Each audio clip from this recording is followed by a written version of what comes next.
أعوذ بالله من الشيطان الرجيم. بسم الله الرحمن الرحيم. والذين هاجروا في الله من بعد ما ظلموا لنبوئنهم في الدنيا حسنة ولأجر الآخرة أكبر لو كانوا يعلمون. فدا آیتو کې الله سبحانه وتعالى قانون مجازات معنا ده چې پر نیکی باندې الله پاک سور کوي، اجر ورکوي، او پر معصیت پر ګناه باندې الله سبحانه وتعالى سزا ورکوي. قانوني مجازات الله سبحانه وتعالى اجرا په دنیا کې الله سبحانه وتعالى کوي، او د قانوني مجازات اصل اجرا چې دغه چي په آخرت کې.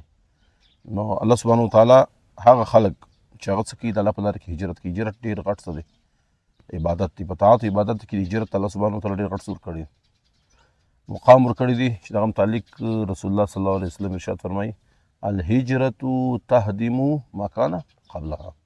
دا دونه غټ فضیلت العمل دی چې د دې په برکت سره الله سبحانه وتعالى د هجرت څخه مخکې کومې ګناوې سوي ګردې ګناوې الله سبحانه وتعالى څه کوي ور معاف کړي.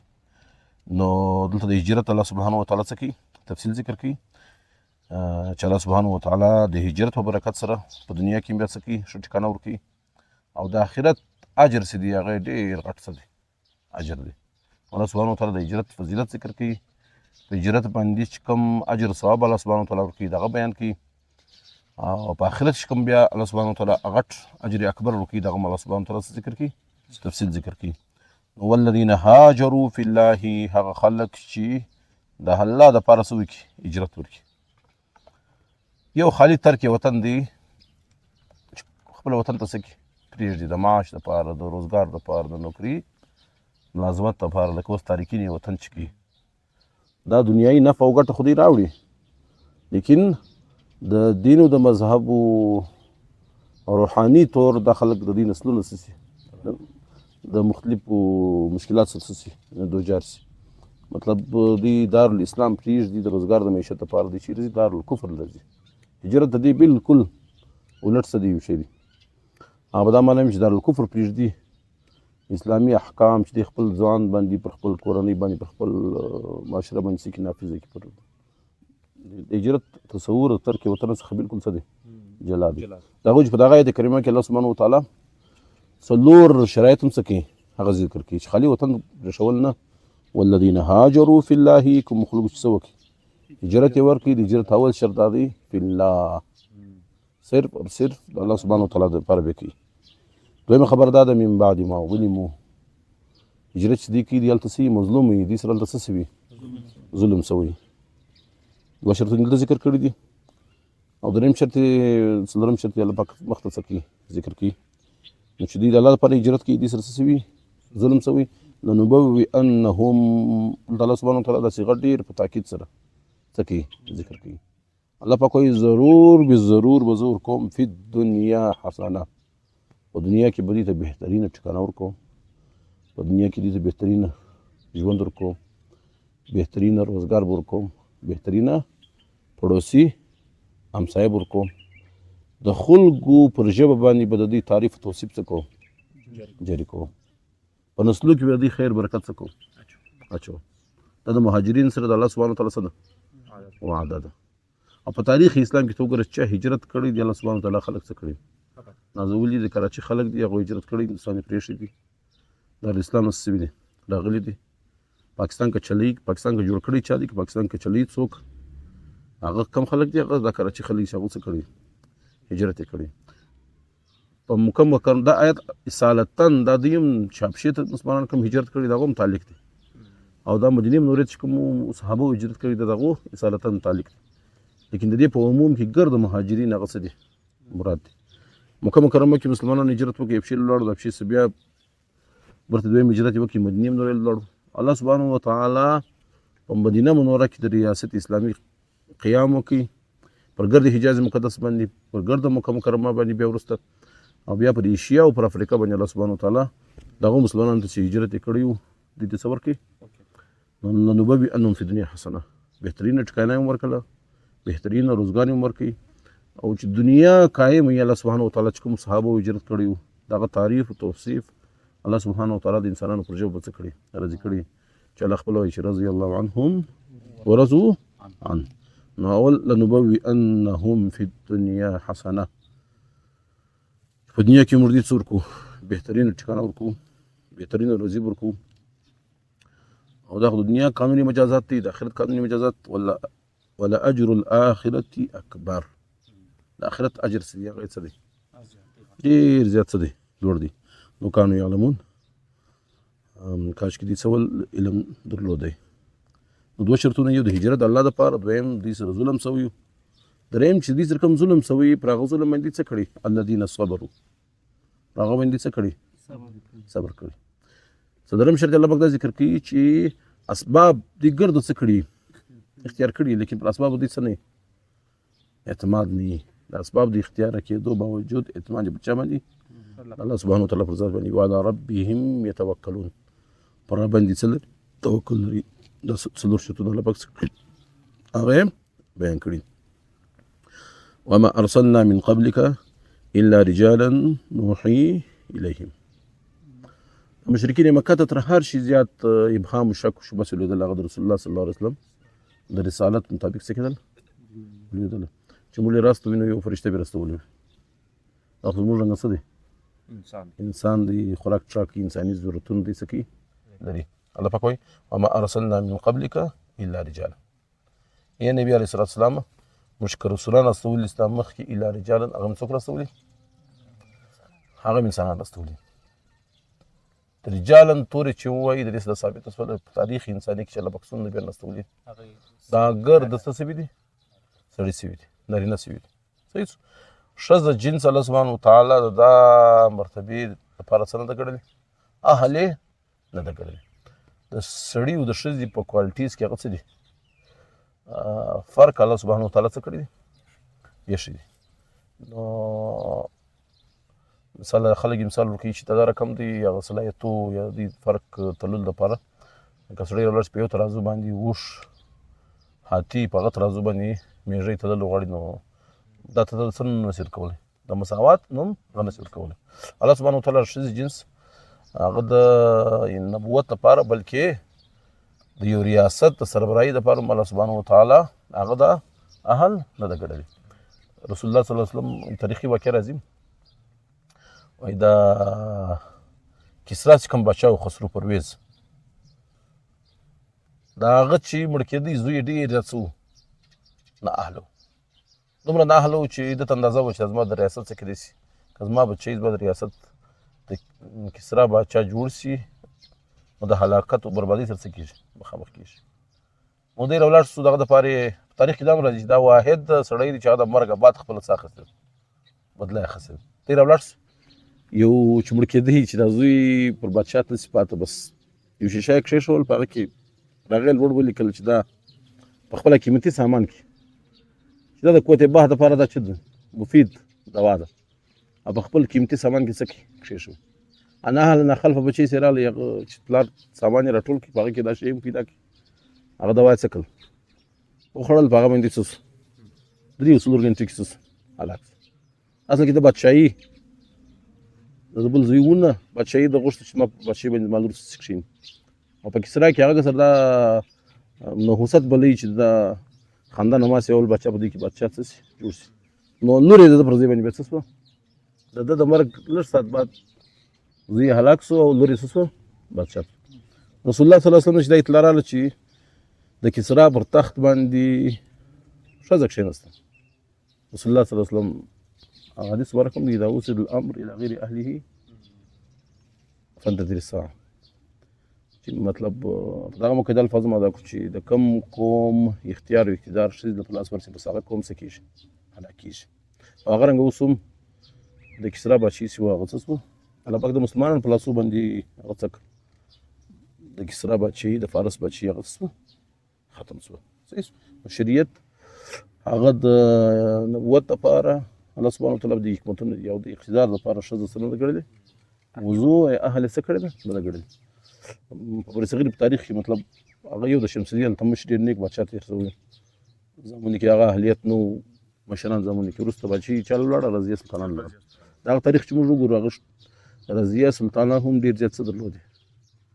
مجبوریان درلودې، تر 4 کاله دې زیات څه نه کوو، حالانکې د صلاحیتو څخه ډکه ښځه وه، لیکن تر 4 کاله 5 کاله د اقتدار زیات نه سو برته بچان له سلاړي ورول له اقتدار لاړي پاکستان کې تازه تجربه سید بنظیر بوټو د مثال هغه کې بیا زنانه کمزوري لري کوتاین لري غفلتونه لري لکه پړه لیکا سمجدار رسول جو وشو لیکن خاون په ذریعہ یا نور ذریعہ باندې تاسو مطلب د شریعت په هر حکم کې سي حکمتونه هغه موجود دي هغه الله حکمت د الله سبحانه وتعالى شذ سند راستول پیغمبر نه راستول وما ارسلنا يا رسول صلى الله عليه وسلم من قبلكم رسول صلى الله عليه وسلم الا رجالا مگر سړي نوحي اليهم او ته مرسته وحي کړل فاسألوا اهل الذكر اي مشرکین مکه تی کنا خبره یاسنا پوه یاسنا په منم نور کې څوک ستا اهل ذکر ستا اهل کتاب ستا چې هغه د نبوت او رسالت او وحي دغه تعلق راغلی هغه باندې څه خبره دي کتي خبرتیا نه لري نو څه وکړي د اهل ذکر څخه څه وکړي پوښتنه وکړي د اهل ذکر مفهوم عام دی په دې کې مفسرین محدثین علما هر څوک سړي داخلي لیکن آیت په دغه کې کوم ورته وګور دې ته حکم چې فصل ذکر کتي نه خبره است د مدینه ده يهود څه وکړي پوښتنه وکړي چې هغه د کتاب سره لري آسماني کتابو سره مناسبت دغه علم لري ان كنتم لا تعلمون کتي علم نه لري بالبينات والزبر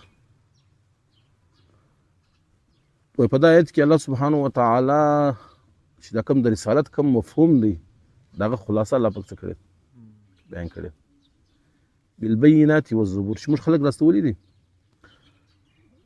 نبیان راستولي دي په چتم راستولي دي په معجزات سم راستولي په ښکارا نښانو سم راستولي دي په شواهد سم راستولي دي د دې د پیغام په حقانیت سره څه کړی دي راستولي دي مراد بینات او زبر او نبیان راستولي دي زبر وایي کتابوت او صحیفوت وایي شان مې راستولي په ظاهري معجزات سم راستولي او زبر او په آسماني کتابو سره څه کړی راستولي نبی علیه الصلاۃ والسلام ته الله پاک سور کړی دي معجزات ور کړی په دې ته معلوم شواهد ور کړی دي او زبور او کتاب په دې څه کړی دي نازل کړی دي وانزلنا الیک الذکر ستبانه چې د نبی خصوصیت معجزات د نبی خصوصیت آسماني کتابونه دي وانزلنا الیک الذکر دا غره مو پښتا باندې څه نازل کړی ذکر نازل کړی دي ذکر څه مراد د نصیحت والا کتاب قرآن حکیم لپاره په مختلفو ځایو باندې الله سبحانه وتعالی د ذکر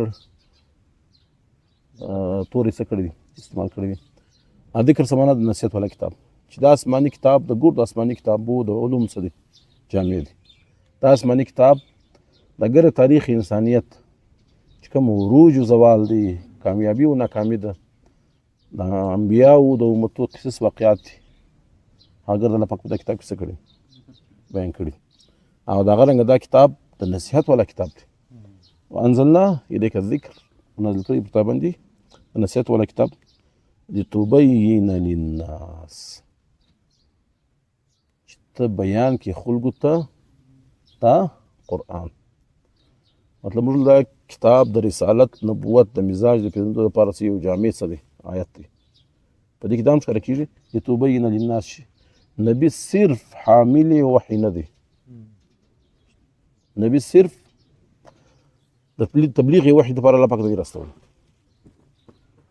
خالی وحی پر نازل کړي او خالی دا پیغام ورکړي دا وحی تر بل چا پر سکه ورسو د نبی بل ذمہ داری څه ده تبیین وحی ده چې د وحی ته څه وکړه انټرپریټیشن یې وکړه وضاحت یې وکړه تشریح وکړه هغه کې مجمل یې تفصیل بیان کړه هغه کې ابهام موجود یې څه وکړه وضاحت وکړه حدیث دا ښکاره سو چې دا وحی خالی قرآن نه دی وحی شوم ده حدیث هم وحی ده لکه قرآن څنګه حجت دی حدیث هم دغه رنګ څه دی حجت دی د قرآن په مفهوم باندې تر هغه وخت ته سر نه خلاصولی تر څه ټیمه چې د حدیث په مفهوم باندې ته سر نه کې خلاص د قرآن د حدیث څوک منکر سو هغه د قرآن هم څه منکر سو په حدیث باندې که چا ایمان نه راوړي هغه په قرآن باندې څه نشي راوړلی ایمان نشي راوړلی اصل کې که موږ ته یې وګورو د موږ اورینټلیست چې موږ ته وایي مستشرقین چې موږ ته وایي هغه راولاړ شو د مسلمانانو په ذهنو کې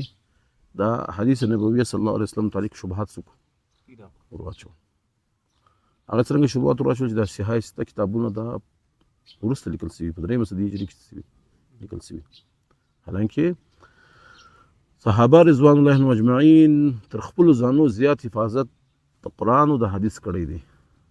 حدیث د رسول الله صلی الله علیه وسلم په زمانه کې لیکلي دي یاد کړی دي.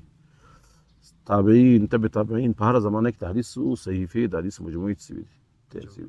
دا جنا خبر ده چې بخاری شریف مسلم شریف د 3 صدۍ هجري کې شوي لیکل شوي دي. لیکن د دې مخکې د رسول الله صلی الله علیه وسلم په زمانه کې د حدیث صحیفې شوي هغه موجود وي. د شکوک شوبات څنګه ورچی هغه تبیان لیکل شوی قرآن په خپل درش لپاره وضاحت دی کافی دی د لپاره حدیث ضرورت نشته د قرآن فهمي لپاره یا حدیث ورسته څه شوي دي لیکل شوي دي. دا د مشرکین شبهات وي چې په مسلمانانو کې د تبکیب پیدا شوي چې هغه ولاړ سو پر حدیث باندې چې حدیث باندې ایمان راوړل په حدیث په ذریعه باندې قرآن سور کول تشریح کول د دې مرسته نشته ضرورت نشته. اصلا د خلک سو هغه مستشرکین څخه دي سو متاثرو او بیا مفتیان کرام پر شین سو چې د خلک د متعلق فتوا څخه جاری کی بیا د دایره اسلام د خلک بقاعده سو ویستل چې کوم سړی حدیث کې حدیث ته شکوک شبهات په نظر باندې سکی هغه ګوري یا د حجیت حدیث د سنې قایله هغه نه نو د خلک د قرآن فهمي څخه کوم سړی د حدیث انکار کوي د قرآن فهمي د پاره د حدیث ضرورت نه مسکی د سړی د قرآن فهمي څخه هم صحیح الله پاک سکی محروم کی. وانزلنا الیک الذکر الله پاک مفتاب د قرآن نازل کړی دی نصیحت ولا کتاب لتبین للناس خالي تبلیغ تنه کې وخلق ته لتبین للناس تسکی بیان کې ما نزل الیهم او بل خبر ده چې د حدیث رنګ علم په دنیا کې د یو قوم سره نسته د حدیث رنګ علم په دنیا کې یو قوم بیا څه کوي پیدا کوي حدیث په کم مینا محبت په کم خلوص باندې صحابه کرام څه کړي راجم کړي لکه لکو حدیث زرو حدیث د رسول الله صلی الله علیه وسلم نقل کړي دي او په د حدیث په عمل کې شي څو برخه خاصه چې هغه د رجال حدیث ورته ویل کېږي د هغو ګردو بایوډیټا چې صدور 15 لک انسانان هغه دې څه کړي ده محفوظه کړي ده. دې لپاره د مستقل علوم څه یې شته علوم دې څه کړي مدونه کړي دي علم الرجال دغه صفاتي علم الجرح والتعديل چې داسې نه د یو نبي دون اقوال نبي نه د یو دنیا د یو شخصیت دون اقوال چا سره نشته یا چې چا نقل کړي دغه ډیټا د چا سره نشته دا مسلمانانو خصوصیت دی او دغه خصوصیت د حدیثو د هیستوګرافي بنیاد یې شي مطلب هیستري علم دی هغه کې هم د روایاتو د واقعاتو د قصص څه کېږي هغه نقل کېږي لیکن هغه داسې بنیادونه په اوس په 16مه 15مه صدۍ کې هم نه لري لکه کوم بنیادونه چې حدیث مبارکه د 1916 کاله مخکې مسلمانانو د حدیث لپاره څه کړي دي موډرن هیستوګرافي موډرن هیستري هغه د حق او د باطل لکه صحابه چې بیان کړي دي چې کوم حدیث صحیح دي کوم حدیث دي ضعیف دي کوم حدیث ګس دي موضوع دي د هیستري سره په موجوده 15مه صدۍ کې داسې پیمانه نشته لکه کومه پیمانه چې د مسلمانانو سره 1600 کاله مخکې هغه موجوده وه نو انزلنا الیک الذکر نازل کړي مفتاب نصیحت ولا کتاب لتبین للناس د خلق سکی بیان کې ما نزل الیهم کم شی پر دې باندې نازل شوی دی ولعلهم يتفکرون او شاید دې څه وکړي غور فکر وکړي اف امن الذين مكروا السيئات الله پاک وایي په عمل باندې سو به خوف سو هغه خلک چې هغه سازش کوي د برایانو يخسف الله بهم الارض دا کارونه خزانه درلود الله په ځمکه کې څه کیدل نه کوي الله پاک دې خسف في الارض کويس او ياتيهم العذاب من حيث لا يشعرون یا دې ځای پر دې باندې عذاب راولي شدید سم نه خیال فکر هم دی هغه دې عذاب پر دې باندې څه نازل کی او ياخذهم في تقلبهم یعنی په دنیا په مشاغل کې مصروف وي چلتا پھرتا الله د اسمان څخه عذاب څخه باندې راولي فما هم بمعجزين او بس دې به عاجز دي څه نشي کولای راګرځوي سي الله پاک دې څه نشي کولای عاجز کوي نه سي الله سره غالب دي او ياخذهم على تخوف یا الله پاک دې د خوف څخه کار کوي. الله پاک اصل کې پرې کوم چې عذاب راولي الله سبحانه وتعالی مختلف احوالو باندې څور کوي تنبیه ورکوي د مختلف خو په څه کوي ښکار کوي. تخوف متعلق د لفظ په معنا د تنقص دی. تنقص معنا د سوکا سوکا چا سوي نعمت څه کول اخستل هغه د څه کیږي تنبیه هم کیږي راست راوړي که راست نه راوړي الله پاک څه کوي بیا په صغار کوي. عمر فاروق رضی الله عنه متعلق ارشاد راځي چې دی منبر ته وختي او دا ایت یې ووایي بیا د خلکو څخه پوښتنه وکړله. دلته دا لفظ په معنا کې تردد چې دې درسته معنا به هغه صحیح. د صحابهو څخه پوښتنه وکړله چې د تخوف څه معنا ده. د بنو حذیل یو صحابي ناست و هغه ولاړ شو چې دا زموږ د قبیلې توری دی او د دې معنا څه دی تنقص دی یعنې آهسته آهسته نقصان راتلل آهسته آهسته د نعمت څه کول اخستل په دا معنا باندې استعمال شوی. بیا د عربي شاعر څه ووایي یو شعر یې څه کوي بیان کوي. پر دا موقع عمر فاروق رضی الله عنه خلکو ته متوجه شو چې د دورې جاهلیت څخه کوم عربي ده عربي اشعار دی کوم لټریچر دی په هغه باندې ځان څه کوي پوکوي خبروي. او بیا دا ورته ویل چې دا د تفسیر کې دا څه دی د قرآن په آیاتو په معنا او په ترجمه کې دا معاون مددګار دی او که په الفاظو کې ستې اختلاف شو په هغه کې دا د فیصلې کردار څه کوي هغه ادا کوي. نو اوس موډرن زمانه کې هم کلاسیکس دا ژبې څه لري ډېر زیات څه لري اهمیت لري. لټریچر د خلک یا په کلاسیک باندې خلک څه کوي خبرې جدید لټریچر سره قدیم لټریچر په هغه باندې آګاهي پوهې هغه څه ده ضروري لازمي ده. هغه رنګه په مدرسو کې تر اوسه پورې د متنبي او د مختلف شاعرانو حالانکې هغه ډېر شاعري بېهوده شاعري مدرسو کې څه کېږي ورته ویل کېږي چې په اوس زمانه کې د هغه ضرورت مستزرو کلو مخکې څه دی لټریچر دی. لیکن د قرآن فهمي دپاره بل سبق دې زده راوځي چې د قرآن فهمي دپاره عام عربي یا سطحي عربي هغه هم څه نه ده کافي نه ده بلکې د عربي ژبې یو ګهرا علم هغه څه دی لازمي او ضروري دی. او یاخذهم ولا تخوف یا دې ګرفت وکړي الله سبحانه وتعالی سوکا سوکا په نعمتو اخیستلو سره فإن ربکم لرؤوف رحیم. رب پر هر څه قادر دی لیکن رب ته څه درکوي هغه آهسته آهسته تا باندې تنبیه هم درکوي. بیا الله پاک تنبیه به وجود ده که ته پر لار رای راست نسې رب الله سبحانه وتعالی ستا ګرفت کوي. فإن ربکم ستا رب چې لرؤوف مهربان او رحیم زیات دی. الله پاک وایي اولم یروا الی ما خلق الله آیا دا خلک نه ویني چې الله پاک ما خلق الله من شی چې الله پاک څومره شان څه کړي پیدا کړي.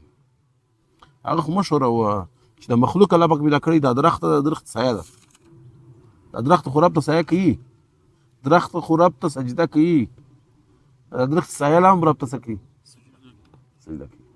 هر مخلوق چې الله پاک پیدا کړي هغه سایه الله پاک کړي مخلوق سایه کوي دا مخلوق سایه لا هم رب ته څه کوي سجده کوي. يتفيأ ظلاله فسجده کې پرېوځي سایه دغه شان عن الیمین والشمال شمایل د یمین د شمال طرف ته سجد لله د سجدې په حالت کې وهم داخلون او دوی خپل هم څه عاجز دي مخلوق هم عاجز دي مخلوق سجده هم رب ته څه کوي سجده کوي. بله خبره ده ولله یسجد ما فی السماوات وما فی الارض رب ته سجدې کوي ما فی السماوات وما فی الارض ځکه په اسمانونو کې څه دي هغه ګرد رب ته څه کوي سجدې کوي من دابة که حیوانات دي والملائکة او فرشتې هم څه کوي سجدې کوي وهم لا یستکبرون دوی څه نه کوي تکبر نه کوي. په دې کې یو انسان داسې دی چې هغه لږ مرتبه سټیټس عهده پوزیشن دی څه کوي پیدا کړي بس بیا دی د لمانځه څه بیا دی د رب مخ ته عاجزي څه د رب مخ ته سجدې کول دی څه کوي تکبر لوی څه کوي اختیار کوي. اصل کې دا سړی څه نه خبر نه آګاه نه څه نه پوه نه. رسول الله صلی الله علیه وسلم ارشاد فرمایي من تواضع لله رفعه الله کوم سړی چې رب ته څه وکړي تواضع عاجزي وکړي رفعه الله الله پکې څه کوي لوړوي.